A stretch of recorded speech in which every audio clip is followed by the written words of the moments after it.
काश्मीरमधील पहलगाम येथे झालेल्या अतिरेकी हल्ल्याने देशभरात संतापाची लाट उसळली आहे। अमरावती शहरातही विविध ठिकाणी या भ्याड हल्ल्याचा निषेध करण्यात आलाय। इरविन चौक परिसरात डॉक्टर बाबासाहेब आंबेडकर स्मारक चौकात मुस्लिम बांधवांनी श्रद्धांजली अर्पण करत निषेध व्यक्त केलाय। अमरावतीच्या इरविन चौकात डॉक्टर बाबासाहेब आंबेडकर यांच्या स्मारकाला हार अर्पण करून मुस्लिम बांधवांनी शोकसभा आयोजित केली आहे। पहलगाम येथे अतिरेक्यांच्या गोळीबार हल्ल्यात मृत्यू पावलेल्या नागरिकांना 2 मिनिटे मौन धारण करून श्रद्धांजली वाहण्यात आली आहे। हाताला काळी फिती बांधत अतिरेक्यांच्या कृत्याचा तीव्र शब्दात निषेध व्यक्त करण्यात आलाय। घटनास्थळापासून बॉर्डर लांब असूनही झालेला हा हल्ला सुरक्षेच्या प्रश्नांवर गंभीर शंका निर्माण करत आहे। मैं सलीम भाई मीरावाले, हम सभी यहाँ पर 2 दिन पहले 22 अप्रैल को कश्मीर के पहलगाम में पर्यटकों पर हुए आतंकी हमले का निषेध करने के लिए अमरावती शहर भर के तमाम तबके के मुस्लिम यहाँ पर हम लोग इकट्ठा हुए। हम सभी जानते हैं कि कश्मीर को जन्नत का दर्जा दिया गया है और देश और दुनिया भर के पर्यटक कश्मीर में तफरीह के लिए आते हैं और कश्मीर की जो जनता है उनकी रोजी रोटी इन पर्यटकों के भरोसे ही चलती है। आज तक हम लोगों ने देखा है कि आतंकी कार्रवाई जब होती तो आम नागरिक और सैनिकों पर होती, लेकिन इस बार आतंकवादियों ने अपना रवैया बदला है। उन्होंने इस बार पर्यटकों पर अंधाधुंध गोलियां चलाई है और पर्यटकों की हत्या की है। तो इससे ये समझ में आता है कि वे कश्मीर की जनता की रोजी रोटी पर एक दाग लगाना चाहते हैं। और दूसरी एक बात मीडिया के जरिए हम लोगों ने ये बार बार सुनी है, अब इसमें कहाँ तक सच्चाई है मुझे पता नहीं, कि वहाँ पर धर्म देखकर गोली मारी गई। अगर ये बात सही है तो पाकिस्तानी प्रणीत जो आतंकवादी है वे हमारे देश में हिंदुओं को मुसलमानों के खिलाफ भड़काने का रणनीतिक काम कर रहे हैं। इस तरीके से हमारे देश में हिंदू और मुस्लिमों के बीच नफरतों की खाई और ज़्यादा बढ़ जाएंगी। मैं इस तमाम घटना का जाहिर निषेध करता हूँ और हमारे देश के तमाम हिंदू भाइयों से विनती करता हूँ कि ये पाकिस्तान प्रणीत आतंकवादियों की एक गहरी चाल है जो हमारे देश को समृद्ध देखना नहीं चाहती। हमारे देश की गंगा जमनी जो तहजीब है उसको तोड़ना चाहती, उसके बीच नफरत बढ़ाना चाहती। और अगर हम उनके बहकावे में आकर हमारे देश में हिंदू और मुस्लिम करेंगे तो निश्चित रूप से आतंकवादियों का जो मकसद है वे उसमें कामयाब हो जाएंगे। अगर हमें उनके मकसद को कामयाब नहीं करना है तो हमारे देश का भाईचारा, हमारे देश का जातीय सलोखा वो हम लोगों को बनाए रखने का है। और ये जो हमला है ये उन 28 पर्यटकों पर नहीं हुआ, ये देश के तमाम कम्युनिटी पर हुआ है, देश की नेशनल हार्मोनी पर हुई वाला हमला है। और ऐसे वक्त में हम सभी लोगों को राजनीति, हिंदू मुस्लिम ये सब भूलकर हमारे देश के साथ रहना है और हमें इन आतंकवादियों का मुकाबला करना है। शहरातील मुस्लिम बांधवांनी एकत्रित येत देशविरोधी शक्तींना विरोध करण्याचा संकल्प व्यक्त केलाय। विविध ठिकाणाहून आलेल्या नागरिकांनी आपल्या संतप्त भावना व्यक्त करत या घटनेचा निषेध केलाय। या प्रसंगी ॲडव्होकेट जिया खान, ॲडव्होकेट शोएब खान, सलीम मीरावाले, ॲडव्होकेट शहबाज खान, अब्दुल नईम, इम्रान अशरफी, जहरोज गाझी, अक्षय नरगडे, मेहरान पठाण, सईद खान पठाण आणि अन्य नागरिक उपस्थित होते। बिस्मिल्लाहिर्रहमानिर्रहीम। मैं इमरान अशरफी, इंडियन यूनियन मुस्लिम लीग। सबसे पहले पहलगाम में जो घटना हुई कश्मीर के अंदर, इसकी मैं कड़े शब्दों में निंदा करता हूँ। मैं, मेरी पार्टी और मेरा समाज पूरी तरीके से पूरा देशवासी इस घटना से आहत है कि ऐसी जो घटना है कैसी हो गई। जो कश्मीर पर्यटकों के भरोसे पलता है, वहाँ पर पर्यटकों पे हमला होना ये कश्मीरियों के लिए बहुत अफसोसनाक, खेदनाक है। हमने सोशल मीडिया के माध्यम से जो 2 दिन से देखा है तो जिस तरीके से इस घटना से सिर्फ 28 परिवार ही दुखी नहीं हुए, 17 परिवार जख्मी नहीं हुए, बल्कि पूरा कश्मीर जो है, जो पर्यटकों के भरोसे है, वो पूरा का पूरा जख्मी हो चुका है।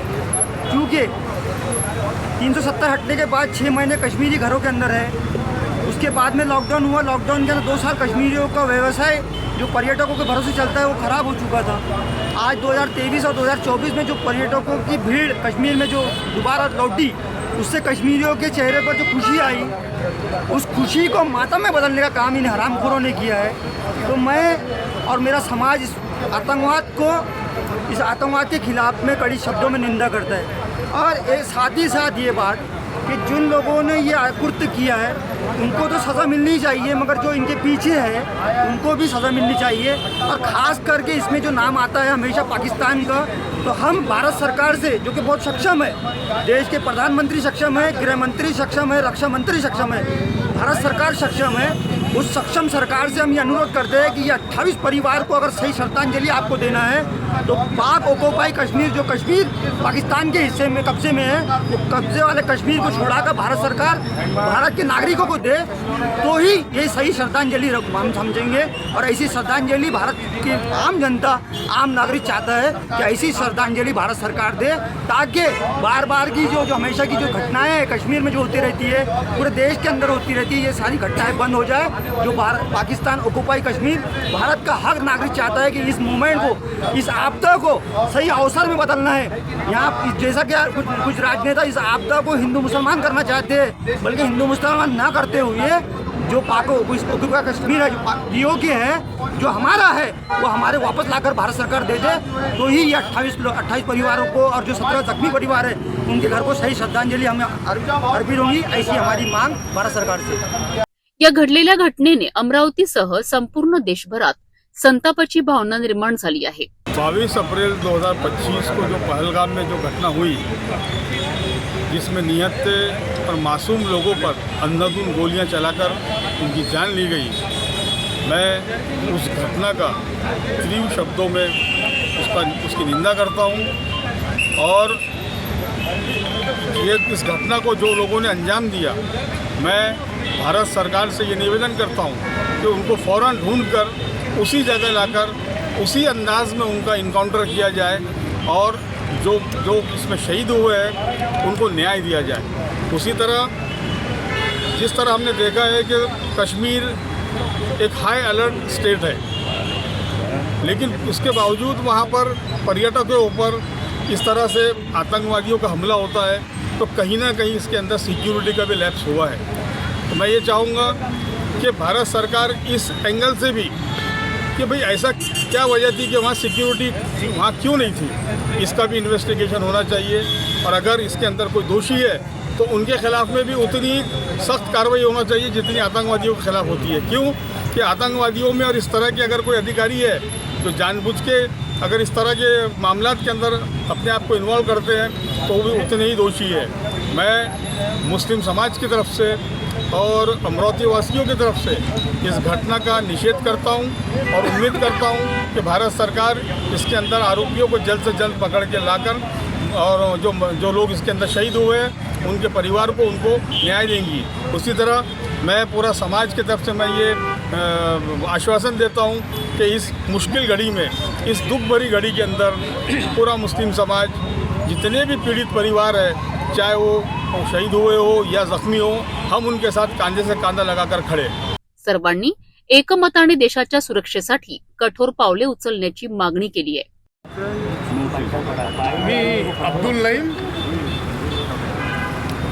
त्या 2 दिवस पूर्वी या देशामध्ये जे निष्पाप लोकांचा बळी गेला आहे, या देशामध्ये जे संपूर्ण देश काश्मीर ते कन्याकुमारीपर्यंत हा दुःख व्यक्त करत आहे। ज्या पर्यटकांच्या भरोश्यावर तिथचे लोकांचा रोजगार निर्माण झाला होता, ज्या पर्यटकांच्या भरोश्यावर, त्याला एक खेद बसला आहे। अशा घटनेचा संपूर्ण या देशातील संपूर्ण मुस्लिम समाज असो का सगळे समाज मिळून आज या घटनेचा निषेध करत आहे। सर्वात मोठी चूक ह्या सुरक्षाकर्मीमध्ये झाली आहे का आज यामध्ये सुरक्षा असताना सुद्धा आपले बांधव जे निष्पाप लोक होते त्या निष्पाप लोकांचा बळी गेला आहे। या बळी गेलेल्या निष्पाप लोकांच्या बळीबद्दल आणि आतंकवाद्यांच्या हमल्याबद्दल मी जाहीर निषेध व्यक्त करतो। अमरावतीकरांनी एकजूट दाखवत देशभक्तीची जाणीव यावेळी ठसवली आहे। अनंतखान बिस्मिल्ला खान, माजी शिक्षण सभापती, अमरावती महानगरपालिका अमरावती। 22 अप्रैल को जो आतंकवादी घटना हुई है, ये बहुत ही निंदनीय घटना है, जिसके अंदर बेकसूर लोगों की जाने गई है, चाहे वो हिंदू हो या मुस्लिम हो। जो भी अपना पर्यटक बनकर कश्मीर में गया था और कश्मीर में जाने के बाद में जो स्वर्ग का आनंद लेने के लिए कश्मीर के अंदर जाने के बाद में उसको आतंकवादी हमले के अंदर में शहीद होना पड़ा, मरना पड़ा। और जिसके लिए इतनी दुख भरी कहानी, मतलब इतना दुख भरा वाकई है वहाँ पे घटा कि जिसकी वजह से हर किसी का दिल दहला गया। मैं इस आतंकवादी घटनाओं का तहे दिल से निषेध करता हूँ और तमाम जितने अपने देशवासी है सभी से यही विनती करता हूँ कि जो इस घटना के अंदर में शहीद हुए इन तमाम लोगों के लिए संवेदना व्यक्त करें और उनके भावनाओं से ये रहे। मैं मेराज खान पठान कश्मीर के अंदर में 22 अप्रैल को जो दर्दनाक घटना घटी उसमें हमारे देश के बेकसूर पर्यटक जो है मारे गए, जिसमें आतंकवादी कहां से आए और मारकर वापस कहां चले गए। इसमें सबसे बड़ा जो है सरकार इसका जवाब दे। सिक्योरिटी, मोदी जी कहते थे कि जब कांग्रेस की हुकूमत थी कि बाउंड्रीज जो है वो तुम्हारे हाथ में है, बाहर से लोग आते हैं देश में कैसा है और मारकर चले जाते भाग जाते कैसे है, इसका कोई पता सरकार को नहीं है।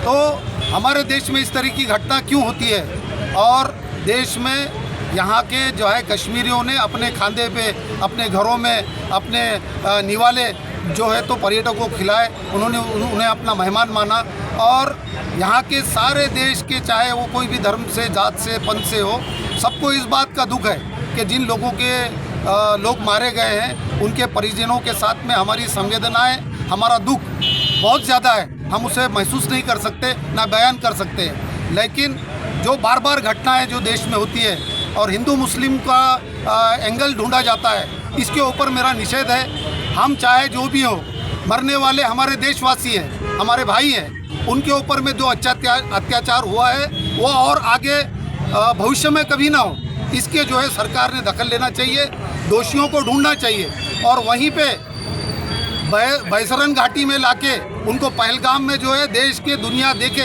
इस तरह से उनका इनकाउंटर करना चाहिए ताकि आने वाले दिनों में कभी इस तरीके की घटनाएं ना हो। Secretary Niazi education and welfare society. अभी 2 दिन पहले जो हादसा हुआ, इस हादसे ने हमारे दिल को छलनी कर दिया है। ये हादसा हमारे भारतीय इतिहास पर एक बदनुमा दाग की तरह है। जो गरीब और मासूम लोगों को बेवजह मारा गया है, इन लोगों की आय और बददुआ बिल्कुल लगेगी और हम चाहते हैं कि देश के गृह मंत्री और हमारे प्रधानमंत्री जो इतने सक्षम है वो जड़ से आतंकवाद को ख़त्म कर दे और हमारा पूरा समाज इस कायराना हमले के खिलाफ है और जो लोगों ने हमला किया है हम लोगों का निषेध करते हैं। अस्सलाम वालेकुम, जय हिंद।